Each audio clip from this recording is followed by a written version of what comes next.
Hello everyone, Ruby Ravel here, the heretical harlot of hot-blooded horripilations, here to talk to you today about Mars conjunct Venus, or Venus conjunct Mars, whichever way around you want to put this most passionate of pairings.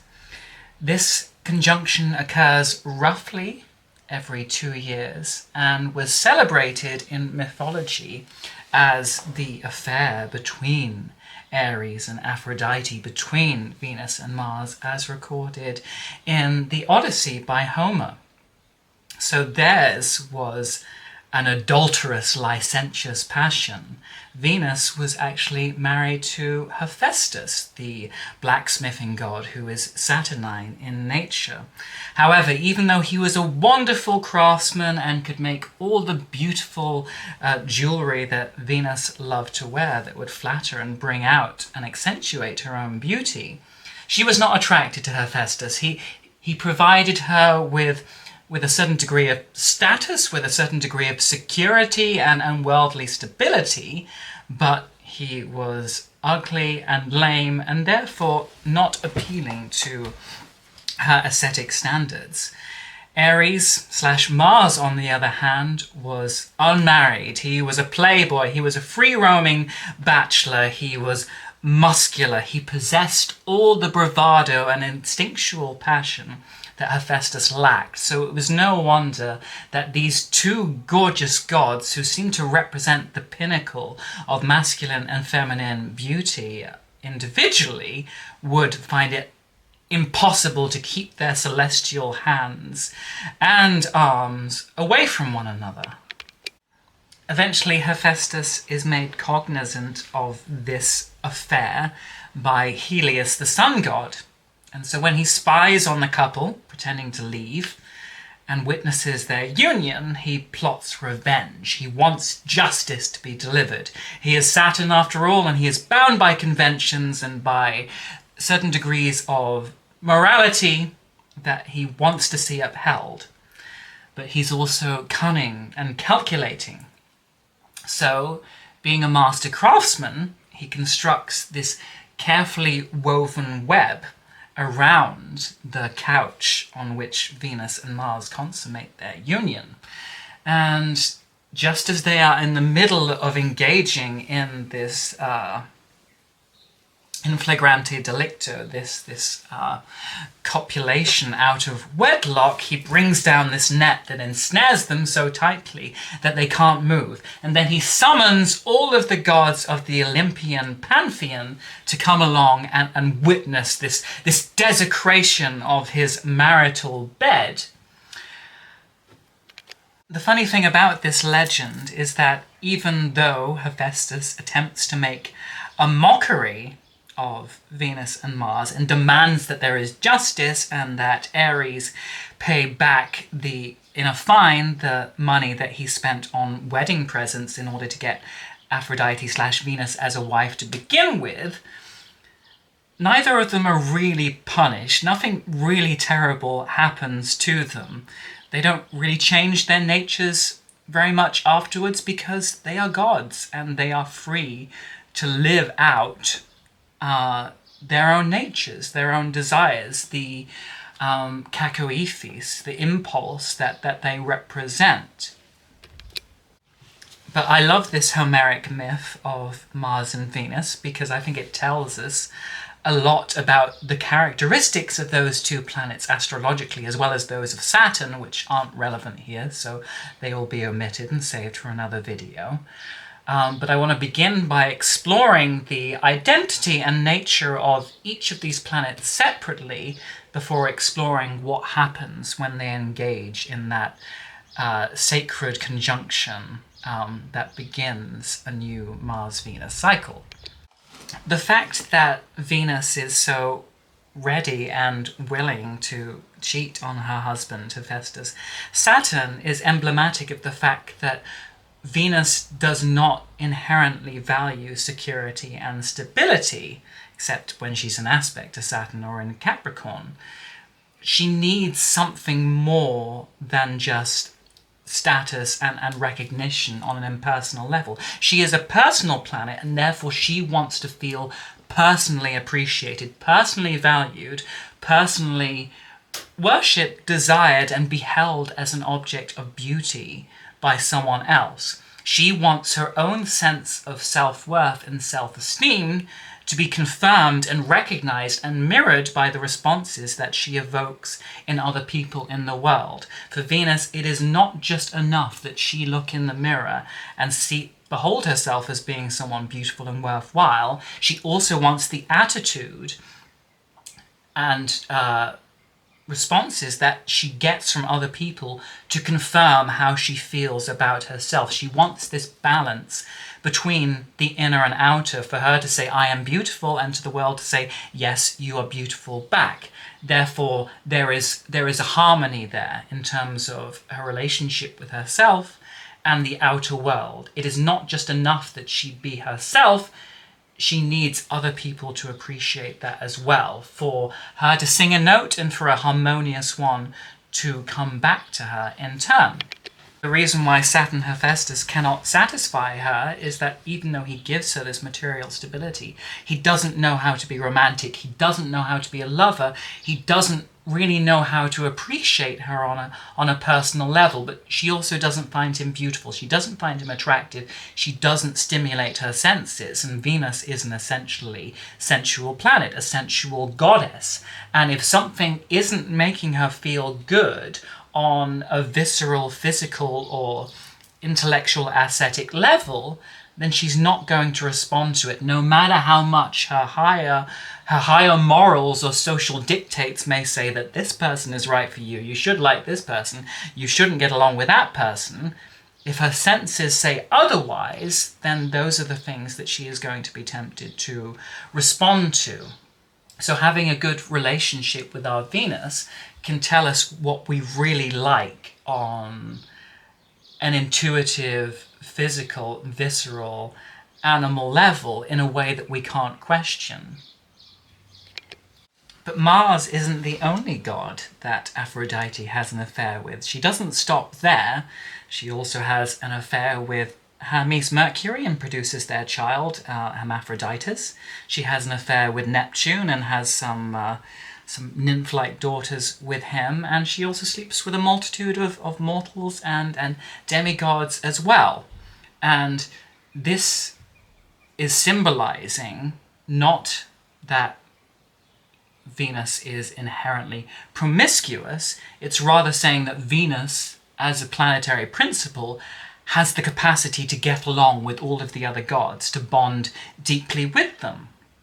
Because her basic nature is wanting to be liked and to like someone in return to love and be loved, she is going to focus on the qualities that enable her to bond with someone else and to see the best in someone else. She wants to maintain social harmony, and therefore in any situation where she is coming together with another person, she's going to ask herself, what do I like about this person? What can I like about this person? What things do we have in common that I can focus on so that I can keep us away from areas where we might disagree, where we might have turbulence, where we might have conflict. She wants to avoid dissonance and keep things flowing and agreeable between herself and someone else. And that means that there is an inherent flexibility and willingness to accommodate in the Venusian nature.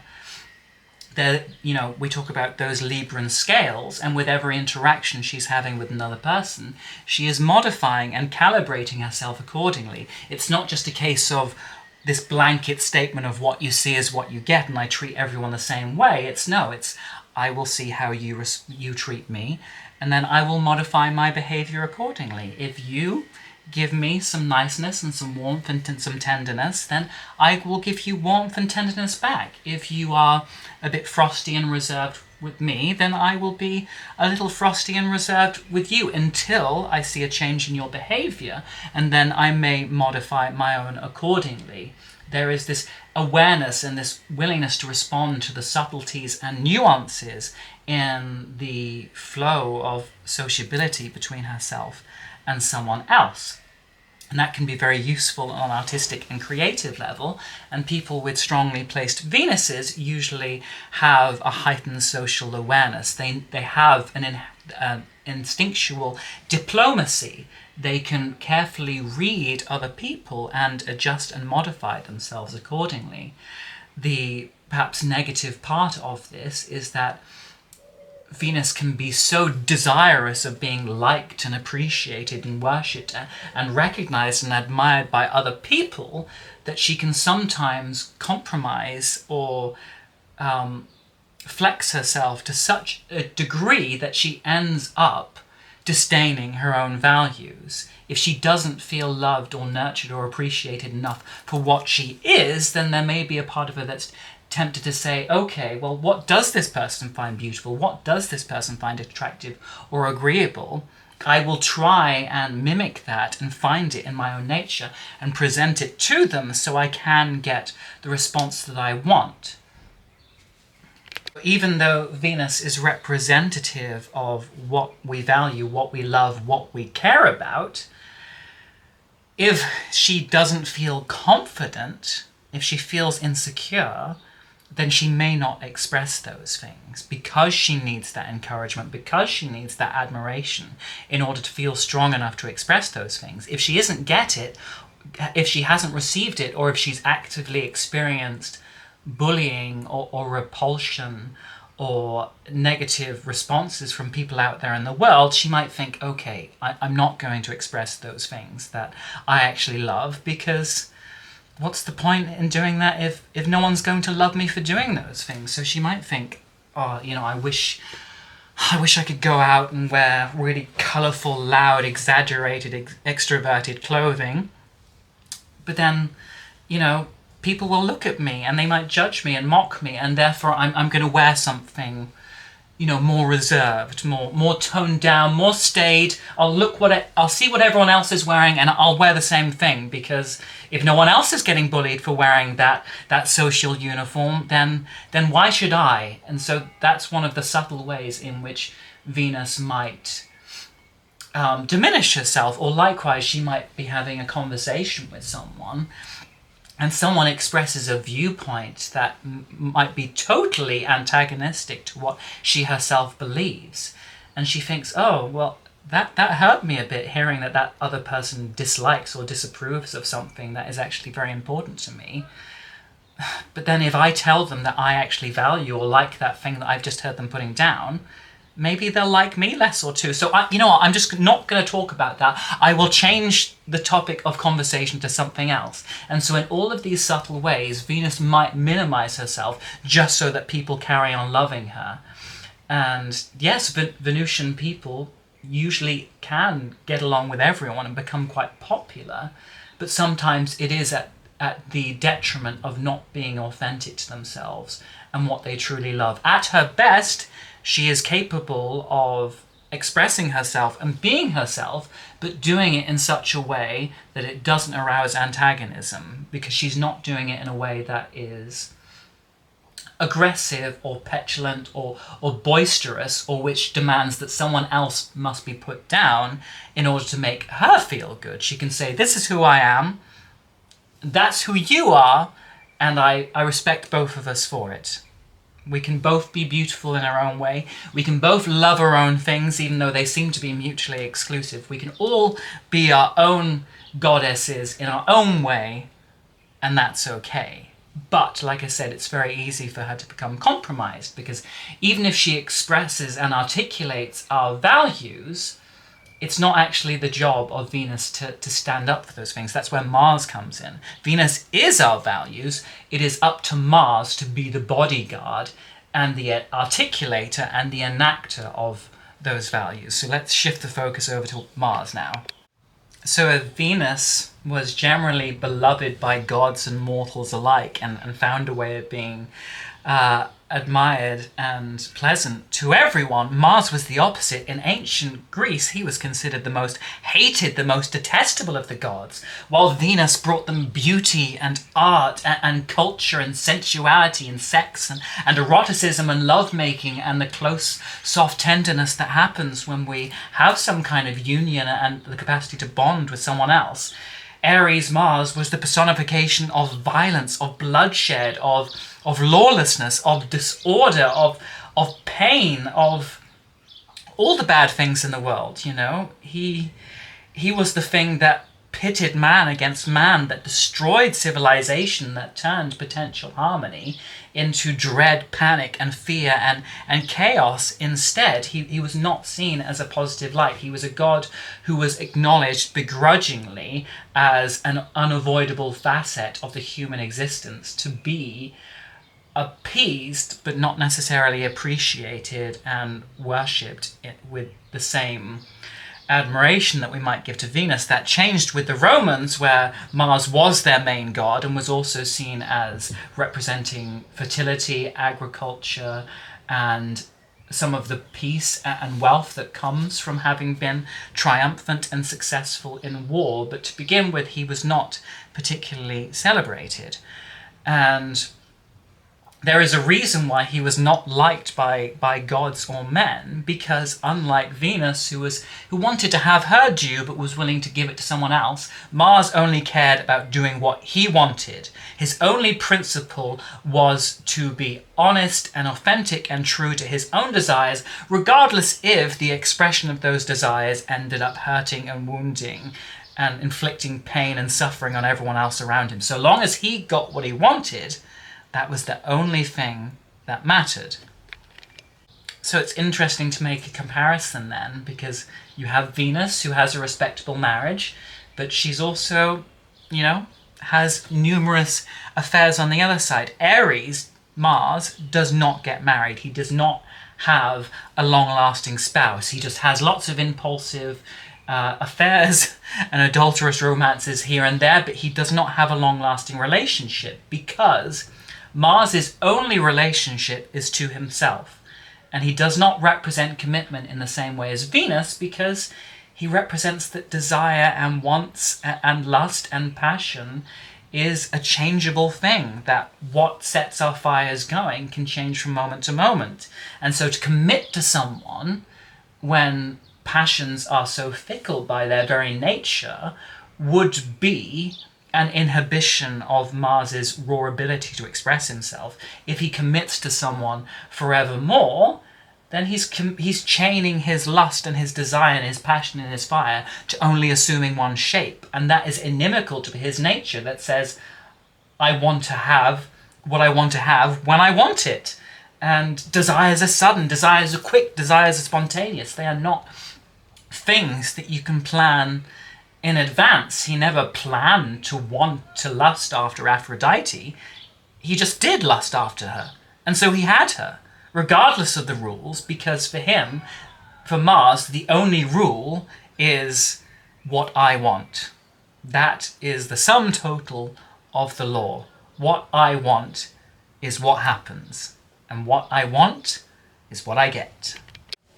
So whereas Venus has a heightened social awareness of how she interacts and influences and is influenced by the other out there in the world with which she is seeking to have some kind of harmony or union or courtship, Mars has a strong self-awareness, a strong egoistic awareness. He knows his own wants, he knows his own passions, he knows his own desires, and they colour entirely his relationship with the world. So the world out there isn't necessarily something that he's looking to sit down and have a nice, quaint, genteel dinner party with, where everyone says the right thing and there's no arguments and everyone gets along with one another.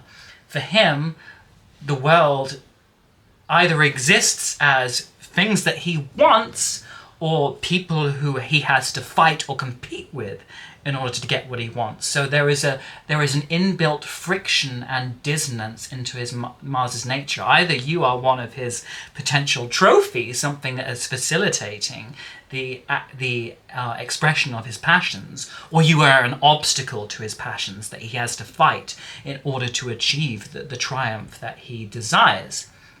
And when you are governed by those ruling passions, you're not going to be aware of the subtleties and niceties and the flows of other people's feelings, or avoid topics of conversation or expressions of your personal will that you might feel disagreeable to other people. You don't give a fuck. Being true to yourself and your own passions is the only thing that matters. So if that means being in a social setting and saying something that you believe but which you know is going to piss everyone else off, you're going to say it anyway. And in fact, a lot of the time Mars might not actually be aware that what they're going to say is going to be disagreeable, because they lack that social refinement. Again, unless it's a Mars in Taurus or a Mars in Libra or in the 7th house, a lot of the time they're only going to think, well, this is what I feel, this is what I believe, so I'm going to say it. They don't have that tendency to want to adjust or manipulate or coerce or change or modify any of their behavior so that it's articulated in the right way. So they will happily say things in the most blunt, rude, and obnoxious way. So long as it's been truthful and expressed in a passionate way, that is all they care about. And some people thrive off of that. Some people like being around people who are very blunt and martial, because then they know where they stand. They know that if Mars says, I want this, I believe this, then they know it's true. Whereas sometimes with Venusian people, they can be so willing to modify and adjust themselves to you that you don't always know where you really stand. Are they saying those things because that's what they actually feel? Or are they saying those things because they think that will have a positive effect on me? Are they saying that just to please me, but there's actually no substance or weight behind those words? They're just trying to keep things harmonious and agreeable. So obviously there are dangers to taking both of these things to extremes. Very martial people who don't know how to modify their behavior, who are just unapologetically themselves in every situation, can be very difficult to like, because they will just railroad all over your feelings if they don't agree with them. They lack kind of natural sympathy or compassion, because if you're in the way of something they want, then they don't care about your feelings. They only care about what they want. And when that's taken to extremes, you can have these very disagreeable people who are happy to have a fight over everything, who insist that in every situation, they are the ones in control, they are the ones in charge, they are the ones who get their way. That's fine if you live a life where you are just a solo individual, a hero pitting yourself against the world. But when you live as part of a society, when you live as part of a collective, then you have to learn to modify yourself. You have to learn when to pick your battles. You have to learn that in every situation, you can't always get your own way without losing a lot of friends and potential helpers in the bargain. So Venus knows that actually sometimes she will get her way by giving people a little bit of what they want. She's contractual. She says, I will give you a bit of what you love, and you will give me a bit of what I love in return. Or she will realize that if she makes herself charming and pleasant to everyone, that in times of need or difficulty or distress, people are more likely to want to help her because she makes their lives pleasant. Whereas if Mars goes around pissing off everyone all the time and giving them a whole lot of aggro and argy-bargy just to make his ego feel good, you may find that in hard times, suddenly no one wants to rally around him, no one wants to help him, because they're like, well, serves you, Mars. Serves you right, Mars. If you hadn't been such a bitch and a dickhead to the rest of us, we might have more compassion to you, but you're having a temper tantrum for having been hoisted by your own petard, and to be honest, you deserve every last ounce of suffering you get. So being too much or too little of either of these planets is going to have a detrimental effect, because we do need Mars to take the initiative, to take control, to take charge of certain situations where we can't rely upon Venus to just get given everything she wants. Mars relies upon action, whilst Venus relies upon attraction. So if Venus wants something, then she's going to think, okay, I desire this. How can I get someone else to give it to me? How do I have to present myself? What charms do I have to use? How do I seduce them? What way can I display myself that will make someone say, oh, look at Venus, isn't she gorgeous? Let's give her this gift. Let's treat her this way. Let's make love to her in this way. Whereas Mars says, if I want something, I'm not going to sit around and wait for someone to give it to me, because I'm selfish and so are other people. And very often if you just rely on other people giving you what you want, you end up empty-handed. Sometimes you have to grab it and keep it for yourself. So when these two planets come together as a conjunction to begin a new Venus-Mars cycle, we tend to then have the best of both worlds. Venus and Mars have come together on their couch of love, and Venus has a civilizing effect on Mars. She teaches him how to pick and choose his battles, to have those moments where he permits himself to be impulsive, to make calculated choices about what he does choose to fight about and what he chooses to allow sleeping. And in turn, Mars can empower Venus so that she does not sit by her values passively, waiting for the world to fulfill them, but actually takes charge of them, says, I love and value these things, and therefore I am going to express them, I am going to create them, I am going to bring them into the world and express them. So Mars fertilizes Venus to actually give birth to the artistic offspring, to give birth to the values that she possesses, while she teaches him refinement and cultivation. So I often find that the Venus-Mars conjunction can be a really empowering, fun aspect where we somehow manage to achieve synthesis between these two parts of ourselves. We know how to fully honor our own selves, our own desires, our own values, our own wants and needs, whilst also simultaneously being respectful and aware of other people's. You know, we say, I need and want this, and I'm going to express this and seek this, but also, what do you want? What do you need? Okay, I will give you this too. So there's the best of both worlds, without Mars feeling like, I want this, and fuck anyone else who gets in the way, or of Venus just idling around thinking, when is someone just going to give me everything? So I think this aspect can be really empowering, because it makes us want to express our own values, our own deepest loves and desires and needs, but in such a way that it won't necessarily arouse conflict or ire from the collective. We feel we can go out there and say, this is who I am, this is who I want, this is the role I want to occupy in the world, but we don't have to do it while wearing punching gloves. We don't have to do it and wear armor and be ready to go to war. We can say, it's enough that I am myself, and that I believe and want these things, and it's okay for other people to want things that are totally antithetical to that, and for everyone to have their due. There is a balance of passion and mutuality, of selfishness and harmony of order and disorder. But this aspect can also be nice, because it can be a period of touching base with ourselves, of returning to our own natures, to returning to our own authenticity, perhaps after a period of having felt a bit disillusioned and jaded and tired and fatigued and worn out, or perhaps far away from these things, because there is this whole 2-year Mars-Venus cycle. And whenever two planets reach the end of a certain cycle, it's like they've gone on this big long journey together in which they've undergone many changes, trials and tribulations, and in those final stages before they return to conjunction, it can be this period where they're approaching home and they just feel so tired.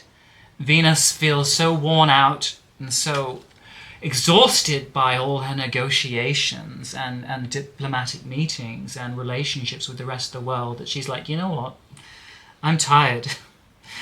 Relationships and negotiating with people all the time are exhausting. I don't even know what I want anymore. I don't even know what I value anymore. I don't even really know who I am anymore. What do I actually want? What actually pleases me? What would actually bring me joy? I just feel so seedy and far away from who I was at the start of this journey. And Mars can feel the same way at all. Mars can have begun this cycle feeling hot-blooded and passionate and ready to go out there and to take on the world and to express its fire and passion and its sexuality and to believe that through honest and authentic relation to its own passions, that somehow it will conquer the world. Somehow it will go out into the world and return home with everything that it wants. And yet after all that fighting, after all that bloodshed, after all of the times when diplomatic nice conversations turned into quarrels and battles of wills and power struggles, he also feels a bit bruised and war-torn and exhausted, and his libido feels spent, and he just thinks, God, do I really have the energy to carry on again? I need some time to rest. I need to think where my passions truly lie. I need to give myself some time to recline on that couch with Venus before I feel ready to go out there and engage with war. So both of these planets can feel worn out and make us feel perhaps that we are out of touch with a really basic and instinctual part of ourselves. And when they do merge together in this conjunction, it can be like after having gone on that long journey together in which they've engaged with all of these difficulties and spent all of their energies, they now have this period where they can come together, where they have returned home, where they have time to regenerate those core parts of themselves before they are ready to go out there into the world again.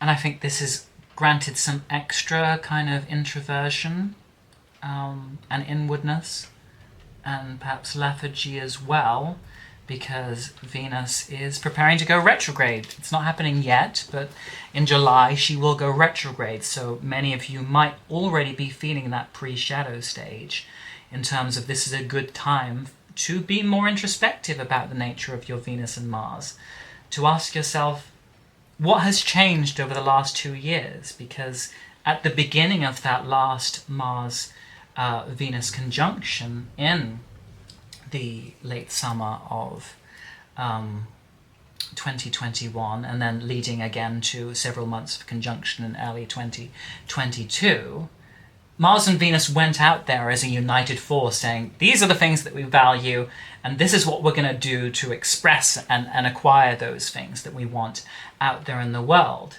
But through the process of seeking those things and desiring those things and all the relationships and enmities they've had with people along the way, they may have found that they have been transformed by that journey. That the person who left out and embarked on those relationships and conflicts may not be the same person who's come back, that they have been molded and altered forever by the world that they've experienced. So it's almost like this period of conjunction and preparing for retrograde is Venus asking herself, well, what do I actually value now? Do I still value the same things that I did after the last Venus retrograde 18 months ago? Or has that changed? Am I a different person now? A little older, a little wiser, or a little more foolish? What do I want now? What do I value now? I evidently don't still like the same things as I did before. What new things do I want to try? And what new sources of beauty and pleasure and love and harmony or relationships would actually serve me in my life now? What is my body telling me? What is my heart telling me? What is my inner compass telling me? This is a time for pulling inwards and asking myself, who am I now? And how can I express that in the world? Rather than being attached to those outer forms. You know, maybe there's clothes that we're still wearing that we don't really feel vibe with us anymore. There are relationships or friendships that we're having that actually aren't really giving us what we want, or the feng shui or the decor of our room isn't really expressing the person we are now. It's a time for sitting with these things and thinking, what can I change about them? What needs modifying? What needs adjusting so that it is in harmony with who I am now, rather than being a stagnant relic of who I was before? And likewise, it can be a time for Mars to rest and recuperate and acquire some of the energies that he's lost and spent or had distributed over the last few years, and give himself a time to regroup, to reseed, to refuel his fires so that he is ready to take on the world again and fight, go to war again over the next 2 years. But he needs to be in tandem with Venus to this. He needs to have this diplomatic meeting with Venus so that Venus can say, okay, I've had this long, hard think about who I am and what I value and want now at this point in my life. Now go forth, Mars, and get me those things. But there's no point Mars going out until he's really ascertained what they want as a unit. There's no point him just going out and seeking the same things that he did before, or engaging with the same conflicts that he did before. If those things aren't truly what he wants, then he's just going through the motions. He's doing these things out of habit rather than on authentic connection with his desire nature, which is such a crucial and important part of the power that Mars can give us. There's no point him acquiring or seeking things that aren't fulfilling the person who he is now, because otherwise they're just empty calories to the heart. They aren't fulfilling him. They aren't giving him any nourishment. They aren't replenishing his fires. He has to say, what will feed my fires now? What will excite me now? What do I feel is worth fighting for now? And through this relationship that they have together, hopefully they can reach some kind of consensus so that they can begin a new cycle with a sense of refreshened and rejuvenated confidence in who they are and how they go about getting what they want in the world. But these things do not occur in a vacuum, and this aspect can be very energizing, can be replenishing, can be rejuvenating. Granted, there's a few aspects at the moment that are causing a lot of fatigue and introversion, like the Sun square to Neptune and Mercury's square to Saturn. Both of them can produce a lot of lethargy, but over time this aspect will produce a rejuvenation and a replenishment that will bolster us for the next cycle. We just have to give it time to do its work. But like I said, these things do not occur in a vacuum, and very often Venus-Mars conjunctions will align with significant meetings, or perhaps passionate love affairs, or just any experience that really lights our fire and gets us on the move again. It's not necessarily a time where we begin relationships that are destined to last forever, though sometimes lasting relationships can come out of this.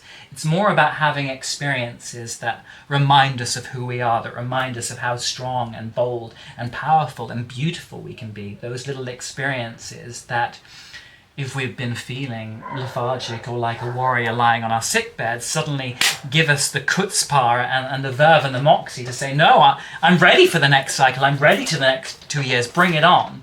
But sometimes we just need that experience that brings us back to ourselves, that reminds us, you know what, I am beautiful, I am powerful, I am a warrior, I am a great lover, and I have enough belief now, thanks to the experiences that these planets have brought my way, to start putting myself out there again, to stop diminishing myself, to stop feeling too worn out to go on, but to feel that yes, now not only is it life on my side, but more importantly, I am on my side.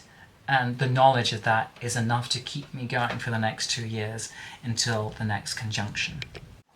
Anyway, that's enough from me now. Please do share your own Mars-Venus conjunction stories. I would love to hear about them. I don't know if that's being picked up on the camera, but after the hot weather we've had here, all that tension is finally breaking out into a fiery, passionate thunderstorm. Who knows, maybe there'll be some fiery, passionate thunderstorms in your own life as well. That strand of hair there is picking up the static electricity in the air. Anyway, I'm gonna retire to my own ancient Grecian couch now and hope that there will be someone there to replenish my own waning fires.